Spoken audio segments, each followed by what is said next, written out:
అందరికీ నమస్తే. Welcome to Srivalli's recipes. పిల్లల్లో కంటి చూపుని ఇంప్రూవ్ చేయడానికి, ఎముకల్లో బలం పెంచడానికి, పెద్దవాళ్లలో బ్లడ్ షుగర్ లెవెల్స్ని కంట్రోల్ చేయడానికి, ఇంకా రక్తం పట్టడానికి, ఇలా ఎన్నో రకాల ఆరోగ్య ప్రయోజనాలున్న మునగాకుతో ఒక చక్కని ఫ్రై రెసిపీ చూపించబోతున్నాను. ఎప్పుడు ఒకే రీతిలో పప్పులో వేసుకోవడం కాకుండా ఈ పద్ధతిలో ఒకసారి ఫ్రై చేసి చూడండి. అస్సలు వగరు చేదు అనేది లేకుండా కమ్మటి రుచితో చిన్న పిల్లలైనా చాలా ఇష్టంగా తినేలాగా ఉంటుంది ఈ ఫ్రై. మునగాకుని మనం కనీసం వారానికి ఒక్కసారైనా తప్పనిసరిగా తీసుకుంటే ఎన్నో రకాల రోగాల నుంచి నయం చేస్తుంది. ముందుగా ఈ ఫ్రై కోసం మునగాకుని ఇలా ఆకుల్ని సెపరేట్ చేసుకుని బాగా కడిగి శుభ్రం చేసి పెట్టుకోవాలి. ఈ ఫ్రైకి తప్పనిసరిగా లేతగా ఉన్న మునగాకుని మాత్రమే వాడాలి. ముందుగా ఒక ప్యాన్లో కొంచెం వాటర్ వేసుకుని ఈ మునగాకును వేసి బాగా కలిపి మూత పెట్టి ఈ మునగాకులోని నీరంతా ఎగిరిపోయి ఆకు బాగా క్రిస్పీగా వచ్చేంత వరకు వేయించుకోవాలి. ఇలా చేయడం వల్ల మునగాకులో ఉండే వగరు వాసన అంతా తగ్గిపోయి తినేటప్పుడు చాలా కమ్మగా ఉంటుంది. అలానే ఫ్రై కూడా చాలా తొందరగా అయిపోతుంది.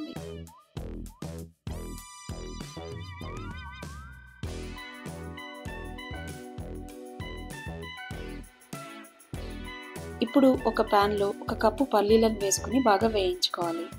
పల్లీల ప్లేస్లో మీకు ఇష్టమైతే నువ్వులను కూడా వాడుకోవచ్చు.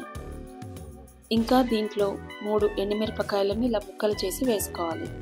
ఇవి లో ఫ్లేమ్లో బాగా వేయించుకున్నాక చల్లారిన తర్వాత మిక్సీ జార్లో వేసుకుని 4 వెల్లుల్లిని కూడా యాడ్ చేసుకుని పొడి చేసుకోవాలి. ఈ పొడి మరీ మెత్తగా అయితే ఉండకూడదు, ఇలా చూపిస్తున్న విధంగా బరకగానే ఉండాలి. ఇప్పుడు ఒక ప్యాన్లో 2 స్పూన్ల ఆయిల్ వేసుకుని 1/2 టీ స్పూన్ ఆవాలు, 1/2 టీ స్పూన్ జీలకర్ర, 1 టీ స్పూన్ శనగపప్పు, 1 టీ స్పూన్ మినప్పప్పు తాలింపు వేసి ఎర్రగా అయ్యేంత వరకు వేయించుకోవాలి.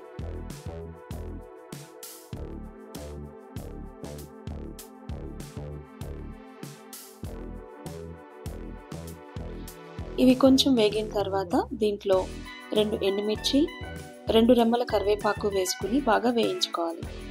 ఈ పప్పులన్నీ బాగా వేగిన తర్వాత దీంట్లో ఒక పెద్ద సైజు ఉల్లిపాయని చిన్న ముక్కలుగా కట్ చేసి వేసుకోవాలి. ఉల్లిపాయలు కలర్ మారేంత వరకు బాగా వేయించుకోవాలి. ఇప్పుడు దీంట్లో ఆల్రెడీ ఉడికించి పెట్టుకున్న మునగాకు కూడా వేసి ఉల్లిపాయలతో పాటు వేగనివ్వాలి. ఇలా మునగాకు ఉల్లిపాయలతో కలిపి మళ్ళీ వేగడం వల్ల ఆకుకి మంచి ఫ్లేవర్ వస్తుంది.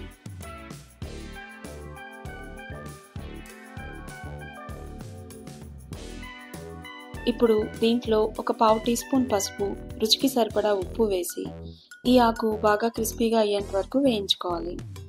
ఇప్పుడు దీంట్లో ఆల్రెడీ మిక్సీ చేసి పెట్టుకున్న పొడిని కూడా వేసి బాగా వేయించుకోవాలి.